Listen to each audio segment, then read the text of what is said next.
So, with the release of War Transformed, we're going to look at Doggerland. Doggerland was a submerged prehistoric landscape beneath the North Sea.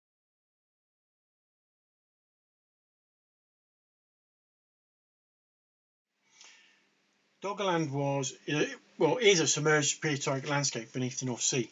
It's a fascinating chapter in Earth's geological and human history. Once home to early humans and diverse wildlife, this landmass slowly succumbed to rising sea levels over the millennia, ultimately disappearing beneath the waves around 6,000 to 7,000 years ago. In recent years, advances in technology and scientific research has unveiled this lost world, shedding light on some of its significance and raising questions about future in our era of climate change.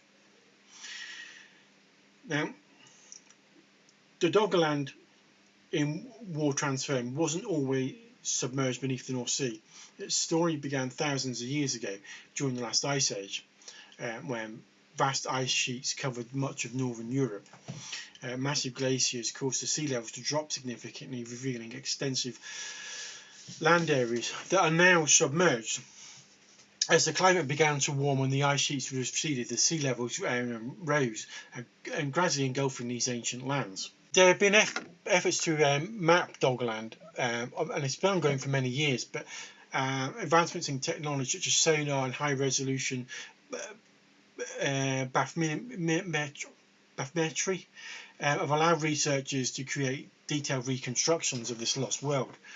The reconstructions reveal a vast landscape, roughly the size of present-day England, extending from what is now the British Isles to mainland Europe.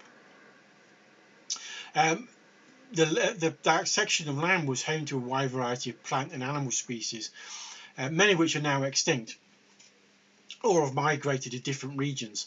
And there's quite a few fossilized remains of mammoths, woolly rhinos, and other Ice Age megafauna, which were found in nature, providing valuable insight into the ecosystem of the time. Additionally, the presence of stone tools suggests early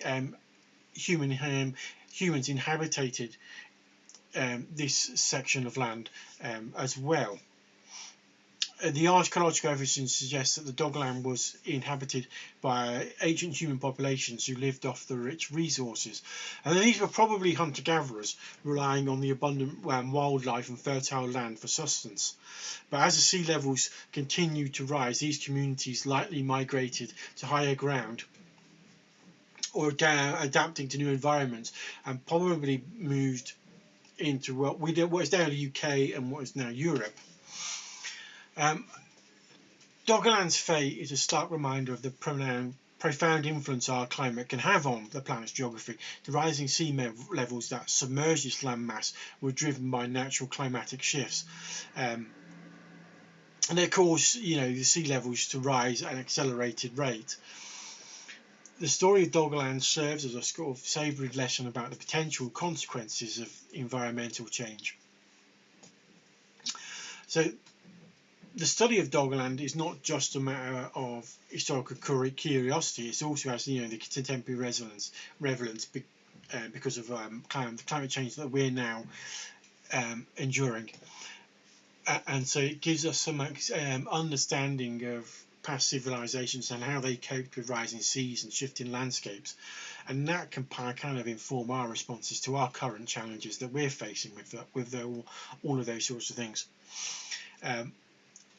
So the Doggerland at the moment is, in reality, is beneath the North Sea, but in the game War Transformed, it's risen again, because of changes that were caused by within the lore where something hit the moon and caused chaos down on the ground.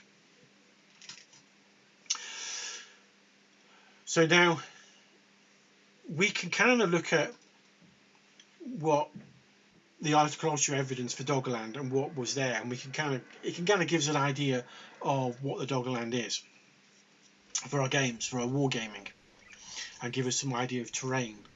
But it can also give us ideas of what creatures we could see on the Doggerland. It gives us by looking at what it was, thousands of years ago. It gives us a good idea of how to sort of lay out our terrain, and gives us ideas for what that Doggerland net will look like, and sort of we can go, as wargamers and terrain makers, we can go mad. We can do that. That Doggerland now allows us to sort of go prehistoric with our terrain, and then we're chucking down First World War infantry and troops and everything else onto that. So it gives us a more interesting landscape to sort of get creative over, rather than if you were playing a historical World War One and you were going to use the Northern Europe sort of battlefields of trench warfare and all the rest of it. Playing on Doggerland allows us to go a bit nuts.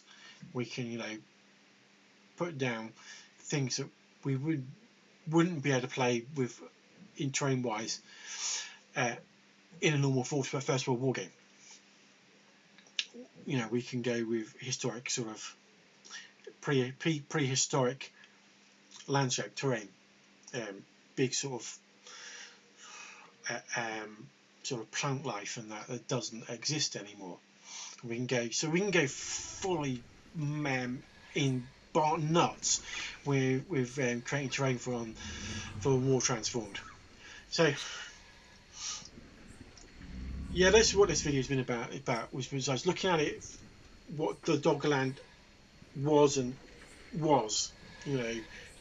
sort of pre-Ice Age, and that it was a prehistoric landscape. Was when what it looked like when it was last above sea levels. So we can take that as inspiration for what our tables can look like. We don't have to make them dull First World War typical battlefields. We can go sort of, let's go prehistoric looking with trenches and First World War infantry and troops and stuff, the rest of it. So anyway, that's all for this week. Don't forget to like and subscribe, and I'll see you next time.